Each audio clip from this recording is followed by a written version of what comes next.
In fact, if you go back a year ago, before the election, although once we had November 5th, we became hot because people got it.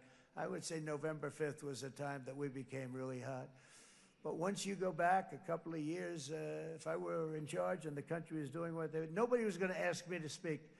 Nobody asked Joe Biden to come up and speak, I guarantee you that. And if they did, he would have turned them down, I promise you. He didn't speak. He didn't speak, and he didn't speak well. But all of the countries in the Middle East, it could have, what we're doing now, it could have happened a long time ago, but it was strangled and set back almost irretrievably by the administrations of Barack Obama and then Joe Biden. There was a hatred toward Israel. There was an absolute hatred. The setbacks really started when President Obama signed the Iran nuclear deal.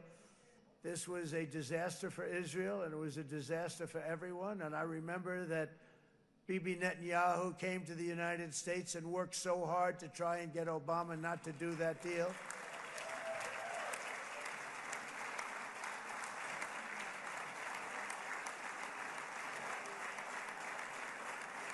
He worked so hard. But it was like talking to a wall. I remember him telling me it was like talking to a wall. They wanted to go with Iran. They chose Iran, frankly, over a lot of other good nations, but specifically Israel. And that was the beginning of a very bad period of time. You had Obama go out, and the Iran nuclear deal turned out to be a disaster. And by the way, I terminated the Iran nuclear deal, and I was very proud to do it.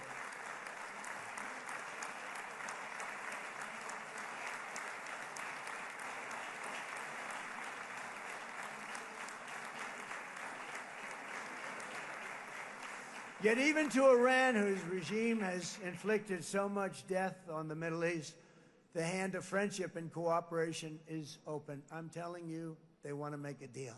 That's all I do in my life. I make deals. I'm good at it. I've always been good at it. And I know when they want.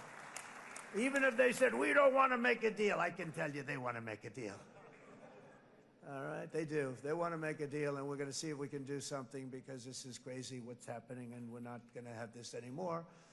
Neither the United States nor Israel bear the people of Iran any hostility. We merely want to live in peace. We don't want any looming threats over our heads, and we don't want to even think in terms of nuclear destruction. It's not going to happen, never will happen.